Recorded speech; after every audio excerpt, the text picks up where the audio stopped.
مرحبا أهلا النوادي. صنفت هذا الكتاب فعرضت على 70 فقيها من فقهاء المدينة. Ketika sudah disusun kitab hadis tersebut, saya presentasikan di hadapan 70 ahli fikih. Fawata'uni ay wafaquni fasammaituhu al-Muwatta. Ketika diperiksa, diuji coba, diteliti isi kitab Al-Muwatta, seluruh dari para ulama yang berjumlah 70 dari pakar fikih yang ada di kota Madinah sepakat dengan isi kitab tersebut. Fasamaituhul Muwatta, maka saya namakan kitab tersebut Al-Muwatta, kitab yang disepakati. 40 tahun.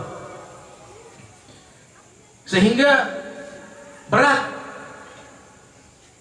Kalau menuntut ilmu belum merasa pahitnya menuntut ilmu, maka belum dikatakan menuntut ilmu. As-sabru kasibr, murrun fi madhaqatihi walakin awaqibahu ahla minal asal. Sabar rasanya seperti jamu yang pahit, apalagi sabar di dalam menuntut ilmu. Akan tetapi akhirnya itu lebih manis dari madu. Ahla minal asal. Maka jangan heran di dalam Al-Quran pentingnya ilmu, sehingga ada ayat khusus yang bercerita tentang jihad fisabilillah. Namun di satu sisi ada perintah dari Allah sebagiannya belajar, jangan pergi jihad. Falaula nafara min kulli firqatin minhum ta'ifatun liyatafaqahu fid din wa liyunziru qaumahum idza raja'u ilaihim la'allahum yahdharun. Jangan seluruhnya pergi. Sebagian harus mendalami ilmu agama. Ini luar biasa.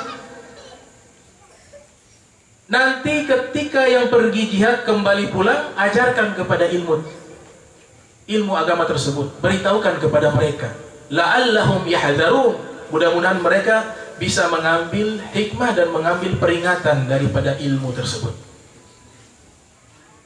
Fadilah daripada ilmu ad-din, ilmu agama sangat besar, sehingga ada ulama namanya Ibnu Abdul Bar mengumpulkan riwayat-riwayat tentang keutamaan ilmu agama Islam dalam satu kitab judulnya Jami'u Bayanil Ilmi wa Fadlih. Seluruh isi kitab tersebut menjelaskan keutamaan ilmu agama. Saking pentingnya ilmu agama, Nabi perintahkan untuk dituntut ilmu tersebut. Talabul ilmi faridatun ala kulli muslim. Menuntut ilmu hukumnya wajib bagi setiap muslim. Al-Imam As-Suyuti punya kitab khusus, yang lahir tahun 849 Hijriah, meninggal tahun 911 Hijriah. Punya kitab khusus membahas tentang sanad-sanad daripada hadis yang berbunyi talabul ilmi faridatun ala kulli muslim. Jadi satu kitab, judulnya Juz'un fihi turuq hadis talabul ilmi faridatun ala kulli muslim. Dan hadisnya bukan hanya satu tapi banyak, sehingga dikumpulkan dalam sebuah kitab yang disusun oleh Al-Imam Suyuti. Al-Imam Az-Zahabi yang lahir 673 Hijriah, meninggal tahun 748 Hijriah juga punya kitab khusus tentang menuntut ilmu, karena terinspirasi dari perintah Nabi Muhammad SAW agar umat Nabi Muhammad senantiasa menuntut ilmu agama. Judul kitabnya adalah Talabul Ilmi, menuntut ilmu. Di beberapa riwayat yang disebutkan oleh Al-Imam Muhammad bin Ismail bin Ibrahim bin Mughirah bin Bardithbah Al-Bukhari Al-Ju'fi yang lahir tahun 194 Hijriah, meninggal tahun 256 Hijriah. Juga Al-Imam Muslim Ibnu Hajjaj Al-Qusairi Naisaburi yang lahir 204 Hijriah, meninggal 261 Hijriah. Di dalam hadis-hadis mereka, di dalam kitab sahih mereka, itu menyebutkan banyak sekali keutamaan-keutamaan daripada menuntut ilmu agama. Di antaranya ada hadis yang Nabi SAW, beliau bersabda, "Man yuridullahu bihi khaira yufaqihu fid din." Siapa orang yang Allah inginkan kebaikan padanya, niscaya Allah membuat ia paham terhadap agamanya. ilmu agama Islam. Riwayat yang lain, orang yang keluar untuk menuntut ilmu dari rumahnya dicatat sedang jihad fisabilillah. Man kharaja, siapa orang yang keluar wa huwa fi talabil ilm, atau kama qala Nabi sallallahu alaihi wasallam, dan dia dalam keadaan sedang menuntut ilmu agama, kana fi sabilillah, kana fi sabilillah, dia dalam keadaan sedang jihad fi sabilillah, hatta yarji', hingga dia kembali pulang ke rumahnya. Keutamaan lainnya, orang yang berjalan di jalan menuntut ilmu agama, hakikatnya dia sedang berjalan menuju ke surganya Allah Subhanahu wa taala. Sebagaimana hadis Nabi Muhammad sallallahu alaihi wasallam, "Man salaka tariqa yaltamisu fihi ilma, sahalallahu bihi tariqa ilal jannah." Siapa orang yang menempuh satu jalan untuk mencari ilma, biduni alif lam, tanpa alif lam ma'rifah, bentuknya nakirah, satu ilmu saja, satu ilmu agama dia tempuh dengan ikhlas, dia tempuh dengan kesungguhan, dia tempuh dengan niat mengamalkan dan mengajarkan kepada umat, maka Allah akan mudahkan jalan yang menuju surga, kata Nabi Muhammad SAW. Keutamaan lainnya, dosa-dosa diampuni oleh Allah Ta'ala bagi para penuntut ilmu. Sebagaimana tadi disebutkan oleh Al-Ustaz Khairuddin, nama kitab namanya Lubabul Hadith, karya daripada Al-Imam As-Suyuti. Ada kutipan satu hadis Nabi SAW bersabda, "Man intakhala liyata'allama ilma ghufira lahu qabla an yakhtua." Siapa orang yang berpindah tempat hanya untuk mencari ilmu agama, sebelum langkah kakinya ia langkahkan, sudah diampuni dosa-dosanya oleh Allah Subhanahu wa taala. Keutamaan lainnya, para penuntut ilmu agama Islam, mereka hakikatnya berjalan bukan di atas hamparan tanah, dan mereka berjalan juga bukan di atas hamparan aspal. Tidak, mereka berjalan di atas sayap-sayap malaikat. Innal malaikata latada'u ajniyataha li talibil ilmin ridan bima yasna'. Sesungguhnya malaikat membentangkan sayapnya bagi para penuntut ilmu agama, karena ridho dengan apa yang dilakukan oleh para penuntut ilmu agama Islam. Kemudian keutamaan lainnya, di dalam surganya Allah berbeda satu derajat dengan para nabi. Sebagaimana disebutkan oleh Al-Imam Abu Hamid Muhammad bin Ahmad Al-Ghazali At-Tus, yang lahir 450 Hijriah, meninggal 505 Hijriah, dalam kitabnya Ihya Ulumuddin, kemudian disyarahkan oleh Syekh Muhammad Murtada Az-Zabidi dalam kitabnya Ithafus Sadatil Muttaqin. Nabi sallallahu alaihi wasallam bersabda, "Man ja'ahul maut wa huwa yatlubul ilma liyuhyiya bihil Islam, fa bainahu wa bainan nabiyyin darajatun wahidatun fil jannah." Siapa orang yang ketika sedang menuntut ilmu agama kemudian dia meninggal dunia, dan dia menuntut ilmu agama dengan niat ingin menghidupkan ilmu agama untuk mengeksiskan agama Islam, maka ketika dia meninggal dunia, fa bainahu wa bainan nabiyyin darajatun wahidatun fil jannah, kelak di dalam surga mereka yang meninggal di saat menuntut ilmu agama, derajatnya dengan para nabi hanya beda satu derajat di dalam surganya Allah Subhanahu wa taala. Dalam riwayat yang lainnya disebutkan oleh Nabi kita Muhammad sallallahu alaihi wasallam bahwa orang yang menuntut ilmu agama, dia mendapatkan rizki yang khusus, namanya rizqul khos. Innallaha yatakaffalu bitalibil ilmin birizkihi, atau kama qala Nabi sallallahu alaihi wasallam. Sesungguhnya Allah menjamin rizkinya para penuntut ilmu. Allah jamin. Wa ma min dabbatin fil ardi illa 'alallahi rizquha. Seluruh makhluk yang hidup di dunia Allah telah jamin rizkinya.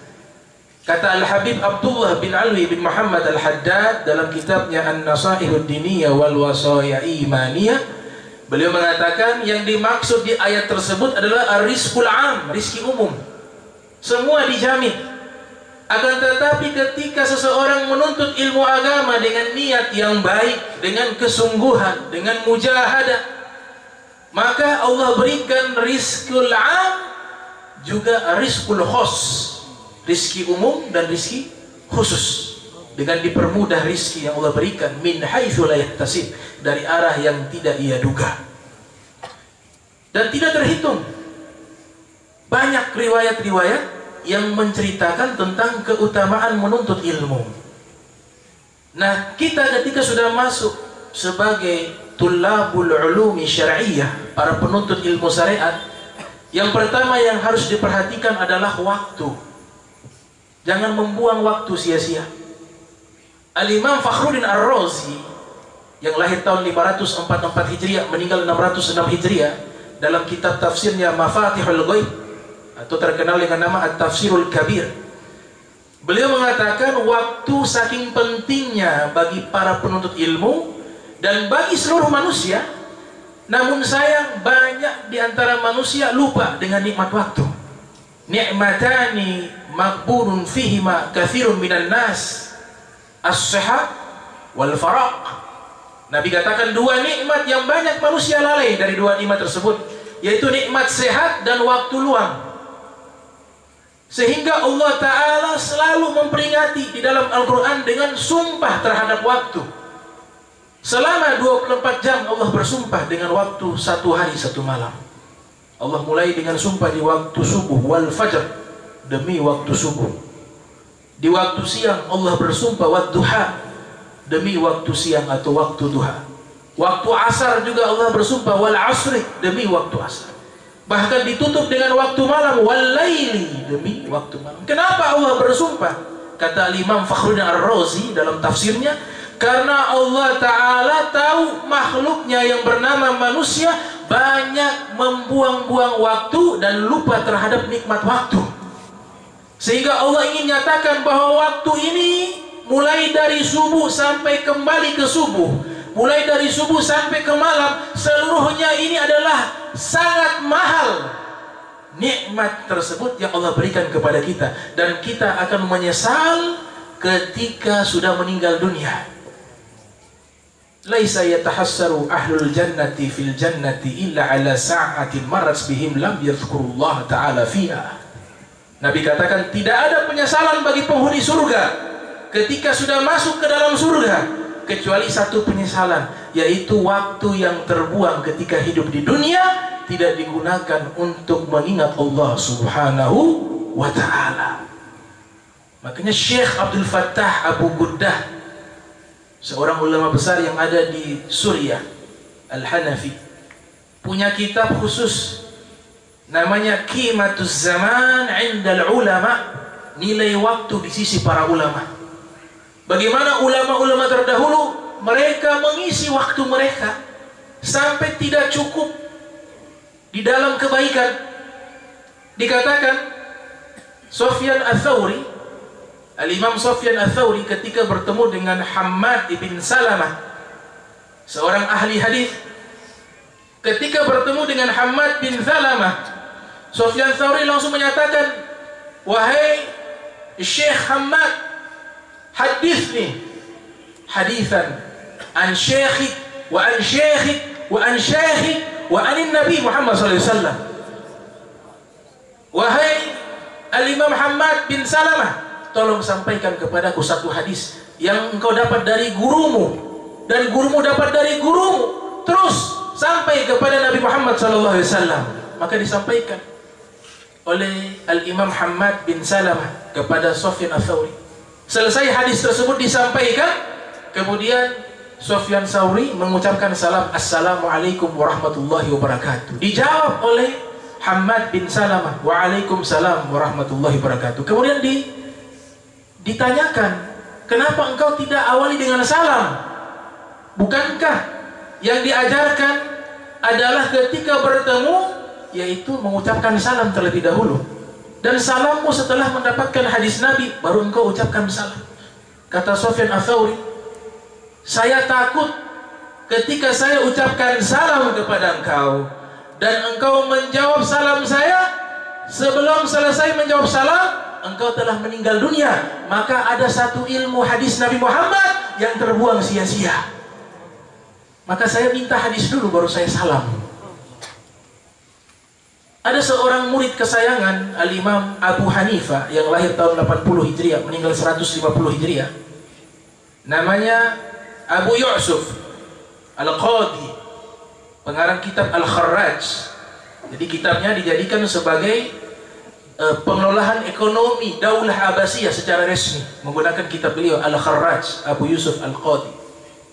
Abu Yusuf Al-Qadi menjelang wafatnya beliau, detik-detik terakhir sebelum beliau meninggal dunia, itu sempat munaqashah ilmiah, diskusi ilmiah dengan seorang sahabatnya.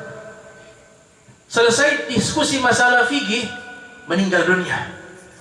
Padahal menjelang wafat. Ini contoh yang perlu kita tiru. Bagaimana para ulama mereka menggunakan waktu. Bahkan ada yang dikatakan sampai masuk ke kamar mandi diperintahkan muridnya membaca kitab dari luar, agar sambil mandi sambil mendengar ilmu yang masuk, agar tidak membuang waktu di saat mandi. Bahkan Al-Imam Ar-Razi, Abu Hatim Ar-Razi punya kitab Musnad 1000 jilid. Itu makan juga disuapin sama adik perempuannya. Makan tidak sempat. Kenapa? Beliau saking semangatnya mengisi waktu menulis hadis-hadis Nabi Muhammad SAW, sehingga tidak sempat lagi makan. Maka adiknya yang seorang wanita tersebut menyuapi makanan ke mulutnya. Luar biasa para ulama terdahulu. Maka kitab itu bagus jadi referensi, sehingga kita bisa mengambil daripada iktibar dan bisa menjadikan qudwah mereka sebagai teladan kita di dalam menuntut ilmu. Namanya Qimatuz Zaman Indal Ulama, karya daripada Syekh Abdul Fattah Abu Guddah. Ada kitab lainnya, karya dari Syekh Abdul Fattah Abu Guddah radhiyallahu anhu arda. Jadi ada 20 ulama yang beliau telah mengsurvei. Ada 20 ulama besar yang saking semangatnya menuntut ilmu hingga tidak sempat menikah. Ada 20 ulama. Di antaranya Imam Nawawi, di antaranya Abu Ja'far Muhammad Ibnu Jarir At-Tabari yang lahir tahun 224 Hijriah, meninggal tahun 310 Hijriah. Al-Imam At-Tabari dihitung lembaran kitab yang beliau tulis itu kurang lebih ada 300.000 lembar tulisan tangan. Beliau punya kitab tafsir Jami'ul Bayan 30 jilid, punya kitab Tarikhur Rusul wal Muluk ada 19 jilid. Kalau dihitung dengan waktu beliau hidup, maka itu tidak cukup dengan kitab yang begitu banyak beliau tulis. Ada juga Al-Imam Ibnu Zawzi Al-Bughdadi, pengarang kitab Talbisu Iblis dan Sifatu Safwah, yang lahir tahun 510 Hijriah, meninggal 597 Hijriah. Syekh Abdul Fattah Abu Guddah mengatakan beliau berhasil menulis kitab atau karya ilmiah 2000 jilid. 2000 jilid. Yahya Ibnu Ma'in, sahabat dekatnya Al-Imam Ahmad bin Hanbal radhiyallahu ta'ala anhu arda, beliau mengatakan katabtu biyadi alfi hadis Nabi Muhammad sallallahu alaihi wasallam. Saya tulis dengan tanganku ini 1 juta hadis Nabi Muhammad sallallahu alaihi wasallam. Luar biasa. Yang tadi saya sebutkan ada 20 ulama saking giatnya belajar dan takut waktu terbuang, itu 20 ulama tersebut tidak sempat menikah. Ada kitab khusus namanya Al-Ulama'ul Uzzar alladzina atharul ilma ala zawaj. Para ulama yang bujangan, yang mereka mengutamakan ilmu melebihi menikah. 20 orang. Imam Nawawi, At-Tabari, Az-Zamakhsyari, dan beberapa ulama lainnya. Ini keutamaan ilmu. Jadi ilmu yang telah diwarisi, al-ulama warathatul anbiya, para ulama mewarisi ilmu. Ini bukan ilmu yang mudah, bukan ilmu sembarangan, ini ilmu yang suci. Ilmu ini kembali kepada pemimpin seluruh orang berilmu, yaitu Nabi Muhammad SAW, yang mendapatkan wahyu perintah belajar. Di awal wahyu beliau, Iqra bismi rabbikal ladzi khalaq. Nabi kita Muhammad. Wa kulluhum bin rasulillahi multamisun garfan minal bahri aw rashfan minad diyami. Semua para rasul, mereka hanya mengambil setitik air ilmu Nabi Muhammad. Al-Imam Al-Qastalani dalam kitabnya Al-Mawahibul Laduniyah mengatakan, Allah turunkan 100 akal di dunia ini. Mi'a aklin, 100 akal. 99 akal Allah berikan kepada Nabi Muhammad. 99 akal Allah berikan kepada Nabi Muhammad.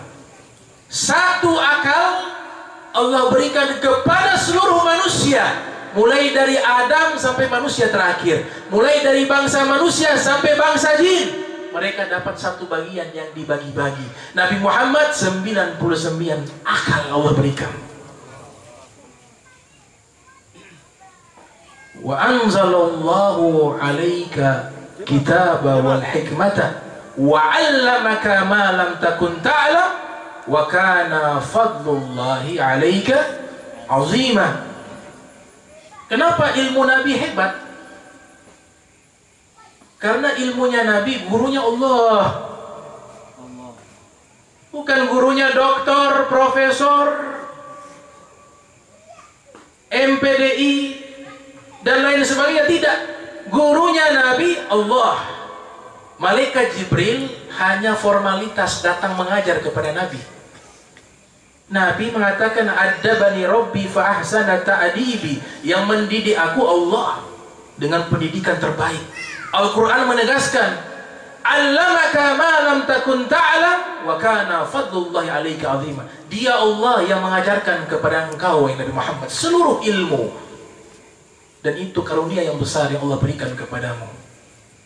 Al-Imam Abdul Wahhab Asy-Sya'rani yang lahir tahun 898 Hijriah, meninggal 973 Hijriah, dalam kitabnya Al-Anwar Qudusiyah ala Ma'rifatil Qawaid Sufiyah, beliau mengatakan malaikat Jibril itu datang kepada Nabi seakan-akan mengajar. Padahal sesungguhnya malaikat Jibril itu adalah muridnya Nabi Muhammad. Bukan Nabi Muhammad belajar kepada malaikat Jibril. Beliau kemukakan data-data. Yang pertama, dalam hadis Sahih Bukhari, malaikat Jibril yang datang ke Nabi tadarusan Al-Quran. Dalam Sahih Bukhari, ya tadarasu, saling tadarusan. Tapi yang datang siapa? Malaikat Jibril. Al-ilmu ya'ti wala yu'ta. Al-ilmu yazur wala yuzar. Ilmu itu kita yang datang kepada sang guru, hakikatnya. Maka malaikat Jibril datang ke Nabi Muhammad belajar. Sehingga hadis terakhir disebutnya hadis Jibril. Itu kan malaikat Jibril bertanya ke Nabi, apa itu Islam? Dijawab oleh Nabi. Apa itu iman? Dijawab oleh Nabi Muhammad SAW. Apa itu ihsan? Dijawab oleh Nabi Muhammad. Tanda-tanda hari kiamat dijelaskan oleh Nabi Muhammad SAW. Kenapa Jibril datang? Ini hadis disebutkan oleh Al-Imam Ahmad ibn Ali ibnu Hajar Asqalani, juga Al-Imam Nawawi dalam kitab Al-Minhaj, sarah daripada Sahih Muslim, mengatakan bahwa hadis ini sudah menjelang wafatnya Rasulullah. sehingga mengajarkan, mereview, merangkum kembali ajaran-ajaran Islam dari awal sampai akhir terkumpul di dalam hadis tersebut. Islam, iman, ihsan, dan fikih tahawulat, fikih transformasi tentang hari kiamat. 4. Dan ketika penutupan ilmu, rangkuman dari seluruh ilmu agama, malaikat Jibril datang sebagai murid di hadapan Nabi Muhammad SAW, ingin menunjukkan, wahai manusia, ini di hadapan kalian ada sosok seorang manusia yang bernama Sayyiduna Muhammad. Beliau yang punya ini ilmu semuanya. Saya tunjukkan identitas asli saya datang sebagai murid, makanya saya bertanya kepada Nabi Muhammad SAW. Jadi beliau tidak ada guru. Guru beliau Allah. La tuharrik bihi lisanaka lita'jala bihi, inna alaina jam'ahu wa qur'anah. Nabi mau baca Al-Quran, ketika malaikat Jibril membawa wahyu, Allah larang, jangan baca, jangan gerakkan lidahmu. Kami yang kumpulkan seluruh ilmu, kami letakkan di dalam sanubarimu. Itu Nabi Muhammad SAW. Maka jangan heran, para ulama terdahulu umurnya tidak cukup untuk mengumpulkan seluruh ilmu Nabi Muhammad. Sampai hari kiamat juga tidak akan pernah ada orang mampu mengumpulkan seluruh ilmu Rasulullah dan menguasai seluruh ilmu Nabi Muhammad SAW. Al-Imam Asy-Syafi'i yang lahir tahun 150 Hijriah, meninggal 204 Hijriah, beliau kan dikatakan oleh para ulama sebagai orang pertama yang memperkenalkan ilmu usul fikih dalam kitabnya Ar-Risalah. Al-Imam Fakhruddin Ar-Razi mengatakan kitab Ar-Risalah itu ditulis 2 kali oleh Imam Syafi'i. Yang pertama ketika beliau ada di Irak, yang kedua ketika beliau ada di Mesir. Yang sampai kepada umat saat ini, kitab Risalah daripada Al-Imam Syafi'i adalah kitab Risalah yang ditulis oleh Imam Syafi'i ketika berada di Mesir. Itu pernyataan Imam Fakhruddin Ar-Razi. Luar biasanya yang meminta Imam Syafi'i untuk menulis kaedah-kaedah istinbat hukum. Jadi usul fikih ini kalau tidak ada ilmu fikih. Karena ilmu fikih ini terlahir daripada ilmu usul fikih. Karena rumusan-rumusan, mekanisme-mekanisme cara pengambilan hukum dari nas Al-Quran dan hadis Nabi Muhammad itu diatur dengan cara-cara khusus yang telah disusun oleh Al-Imam Syafi'i dalam kitab Ar-Risalah. Walaupun nantinya para ulama Hanafi banyak mengkritik karya beliau, namun disempurnakan oleh para ulama setelah beliau rumusan kitab Risalah di dalam kitab-kitab mereka. Yang ingin saya gambarkan, yang meminta kepada Imam Syafi'i untuk menulis kitab Ar-Risalah, awalnya bukan niat menulis kitab, tidak, surat. Karena ini kawan beliau bernama Al-Imam Abdurrahman bin Mahdi, seorang ulama hadis yang belajar kepada Ibnu Mubarak yang lahir tahun 118 Hijriah, meninggal 181 Hijriah, belajar kepada Imam Malik yang lahir 93 Hijriah, meninggal 179 Hijriah, yang belajar kepada Sufyan Ats-Tsauri, Sufyan ibn Uyainah dan ulama-ulama besarnya. Nah, murid mereka ini yang alim dalam bidang hadis adalah Al-Imam Abdurrahman bin Mahdi radhiyallahu ta'ala anhu arda, yang pada waktu itu ada di kota Makkah Al-Mukarramah. Sehingga Imam Syafi'i mengatakan la a'rifu naziran lahu fi hadza sya'n. Saya belum mengenal orang yang sebanding dalam ilmu hadis seperti Abdurrahman bin Mahdi. Itu pernyataan Imam Syafi'i memuji daripada kealiman hadis daripada Al-Imam Al-Hafiz Abdurrahman bin Mahdi. Bahkan Imam Zahabi dalam kitab Syiaru A'lamin Nubala memberikan satu titel dengan Sayyidul Hufaz, pemimpin para hufaz, Abdurrahman bin Mahdi. Al-Imam Abdurrahman bin Mahdi, beliau ini melihat banyaknya kesalahpahaman memahami nas Al-Quran dan hadis. Pada zaman itu sebagian orang yang belum sampai ke derajat mujtahid mutlak atau mujtahid muntasib atau mujtahid muqayyad atau mujtahid tarjih wal fatawa atau mujtahid al-hafidh lil madhab al-mufti bih, Ini derajat-derajat mujtahid punya tingkatan. Ulama-ulama yang belum mencapai derajat mujtahid, mereka sudah mengambil kesimpulan hukum lewat Al-Quran dan hadis. Padahal mereka sudah alim, tapi belum sampai ke derajat mujtahid. Khawatir dari seorang ahli hadis, yaitu Al-Imam Abdurrahman bin Mahdi, akan menjadi kacau hukum Allah Ta'ala karena sebab pemahaman-pemahaman dari para ulama yang belum mencapai derajat mujtahid. Makanya para ulama-ulama yang sudah alim saja, Al-Imam Abdurrahman bin Mahdi khawatir mereka belum bisa memahami dengan benar apa itu isi Al-Quran dan hadis. Bagaimana orang awam disuruh memahami sendiri Al-Quran dan hadis, jadi rusak. Sehingga dikirim surat oleh Al-Imam Abdurrahman bin Mahdi kepada Imam Syafi'i. Pada waktu itu Imam Syafi'i kalau tidak ada di Irak, di Mesir.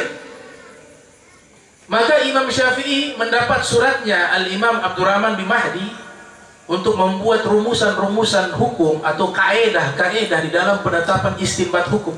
Maka Imam Syafi'i menulis surat yang isinya tentang kaedah-kaedah istinbat al-ahkam asy-syar'iyyah.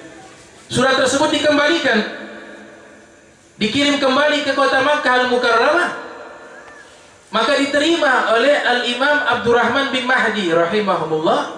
Kemudian karena balasan tersebut lewat surat, sehingga beliau namakan Ar-Risalah, kitab surat. Padahal Imam Syafi'i tidak memberikan nama. Yang memberikan nama ulama setelahnya. Apakah itu Abdurrahman bin Mahdi atau ulama setelahnya? Nama kitabnya Ar-Risalah. Awwalu man sunnifa fi usul fiqh. Awwalu man sunnifa fi usul fiqh fahuwa Muhammad bin Idris Al-Mutallibi.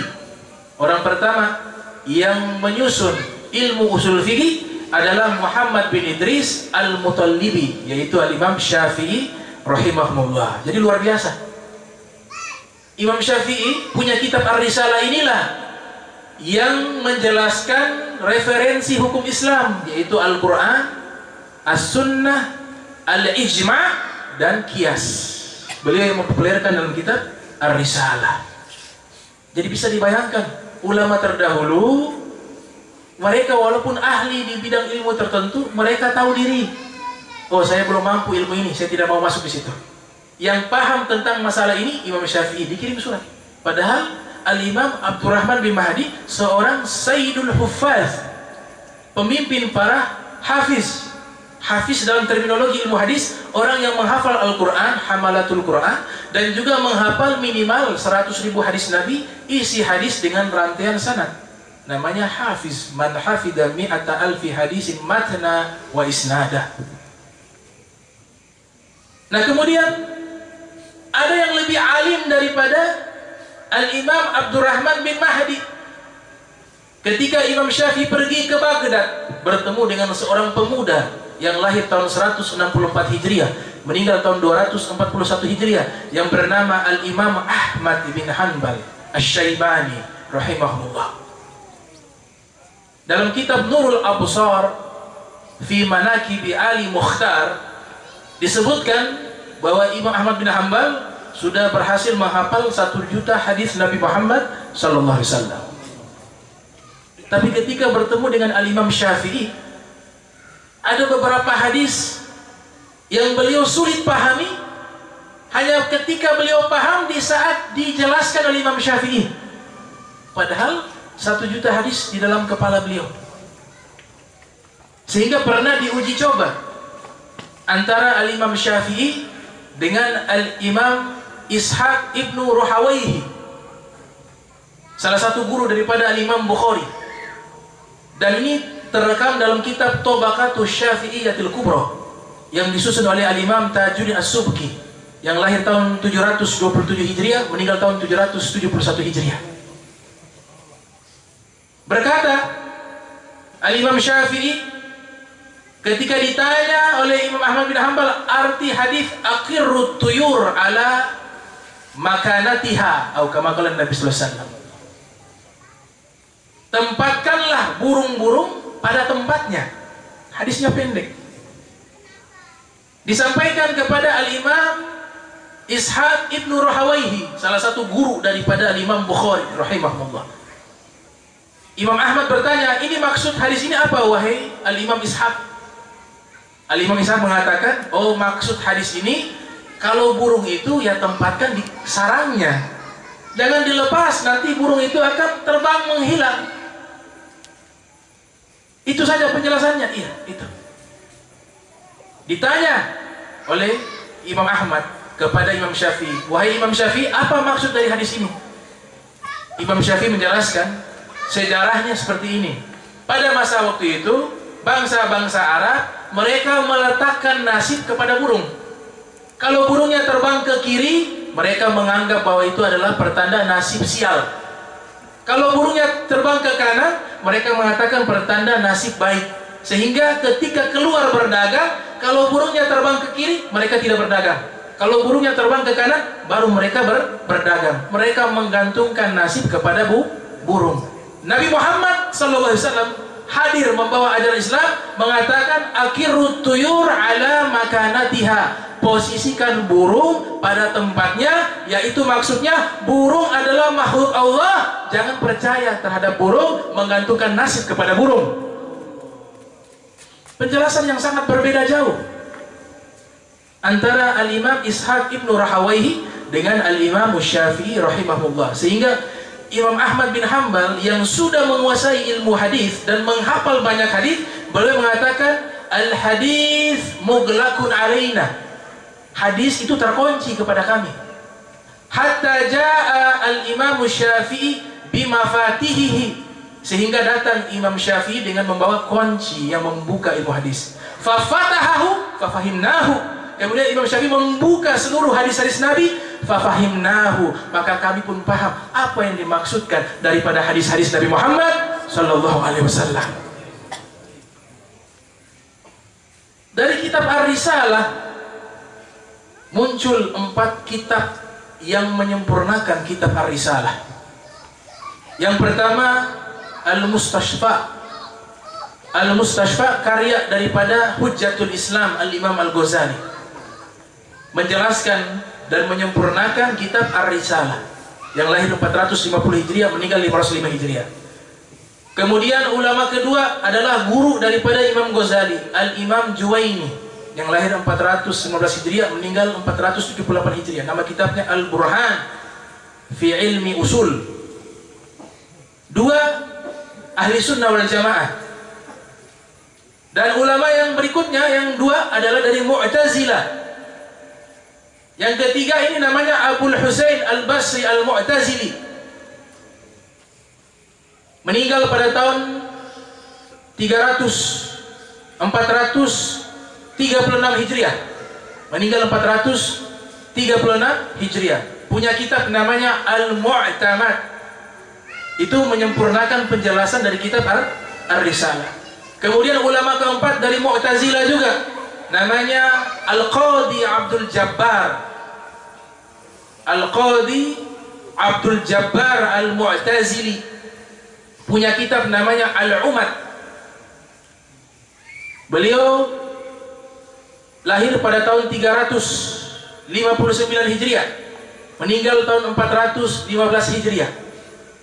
Ini disebutkan oleh para ulama dengan nama Al-Kutub Al-Arba'atul Kibar fi Ilmi Usulil Fiqh, sebagaimana yang disebutkan oleh Tajuddin As-Subki dalam kitab Jam'ul Jawami' beliau.